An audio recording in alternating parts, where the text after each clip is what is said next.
నమస్కారం అండి. నా పేరు సుబ్రహ్మణ్య కుమార్ శర్మ. నేను ఢిల్లీ నుంచి వచ్చాను.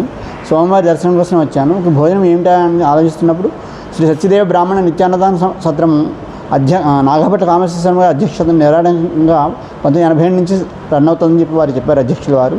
సో మేము కూడా ఇవాళ ఆ భాగ్యాన్ని పొందాము, చాలా ఆనందిస్తున్నాము. సో ఇంతమందికి నిరాడంగా జరుగుతుందంటే ఎంత ప్రోత్సాహం ఉందో, ఎంతమంది పెద్దల ఆశీర్వాదం ఉందో. సో ఇది ఇంకా నిరాటంగా జరగాలని కోరుకుంటూ దీని అధ్యక్షతను నాగభట్ల కామేశ్వర శర్మ గారు అధ్యక్షతగా ఉన్నారు. సో వారు ఆధ్వర్యంలో ప్రస్తుతానికి ఉదయం 11:30 నుంచి సాయంత్రం 4 వరకు భోజనం నిరాటంగా అన్నదానం జరుగుతోంది. సో మనం భోజనం చేసిన తర్వాత ఎంతో కొంత ఈ అన్నదాన నిత్యాన్నదానం కొనసాగాలని బ్రాహ్మణ విధంగా సో మనం అనుకుంటే ఎంతో కొంత మనం విరాళంగా ఇవ్వచ్చు. దానికి ఇంత రెస్ట్రిక్షన్ అంటే ఏమీ లేదు. సో మనం ఈ విధానాన్ని కొనసాగించాలని కోరుకుంటూ యూట్యూబ్ ఛానల్ని సబ్స్క్రైబ్ చేసుకొని మీరు ప్రోత్సహించవలసిందిగా కోరుచున్నాను.